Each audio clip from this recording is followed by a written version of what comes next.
Ever care থেকে ওনার পুরো যে লাশবাহী গাড়ি আসা পর্যন্ত সংসদে ভবনের দক্ষিণ প্লাজায় আসা পর্যন্ত ওনার দাফন এবং ওনার জানাজা সব কিছু পূর্ণ রাষ্ট্রীয় মর্যাদায় অনুষ্ঠিত হবে।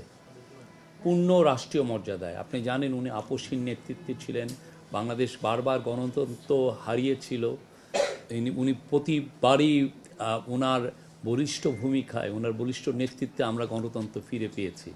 তো ওনাকে পূর্ণ রাষ্ট্রীয়, উনি তিনবারের প্রধানমন্ত্রী ছিলেন। উনি শহীদ রাষ্ট্রপতি জিয়াউর রহমানের স্ত্রী ছিলেন এবং ওনার 40 বছরের একটি 45 বছরের প্রায় একটি পাবলিক সার্ভিস আছে।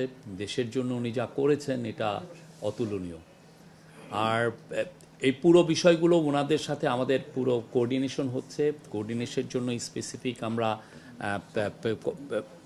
মেনটেন করছি, কমিউনিকেশন মেনটেন করা হচ্ছে।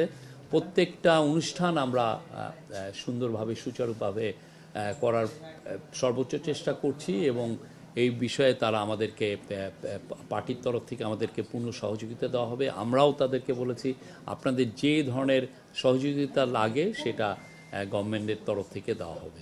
সংসদে শোক বই খোলা হবে, আমাদের এম্বাসিগুলোতে শোক বই খোলা হবে এবং আমাদের পার্টি অফিসে এবং বিএনপির পার্টি অফিসে শোক বই খোলা হবে।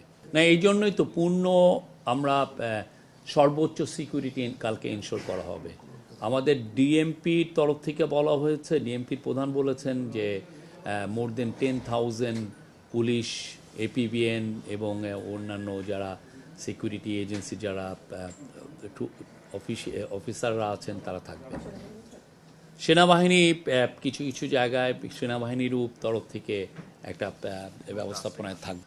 জাতীয় সংসদ ভবনে নিয়ে আসা হবে এবং এই নিয়ে আসার সময় পুরো রাস্তার দুই পাশেই একটা স্পেশাল সিকিউরিটি অ্যারেঞ্জমেন্ট ইনশোর করা হবে এবং আমরা অ্যাট দ্য সেম টাইম আমরা জানিয়ে দিব কখন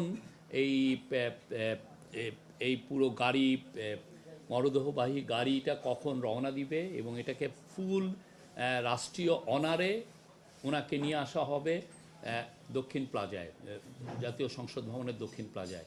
সেখানে জানাজা হবে। জানাজায় মাননীয় চিফ অ্যাডভাইজার থাকবেন আর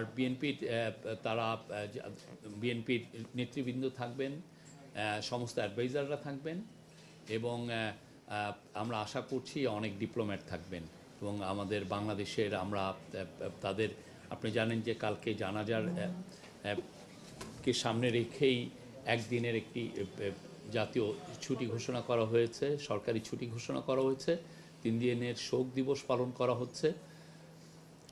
আর পুলিশের তরফ থেকে, সিকিউরিটি এজেন্সির তরফ থেকে প্রত্যেকটা বিষয় আবার নতুন করে রিভিউ করা হয়। কিভাবে আপনারা জানেন কিছুদিন আগে একটি বড় জানাজা হয়েছে, ফলে পুলিশের এবং সিকিউরিটি এজেন্সিগুলোর নিজেদের মধ্যেই কিছু প্রস্তুতি অলরেডি ছিল, কিন্তু এখন আরও বড় আকারে কিভাবে প্রস্তুতি নেওয়া যায় সেই বিষয়ে খুব নিবিড়ভাবে আলোচনা হয়েছে।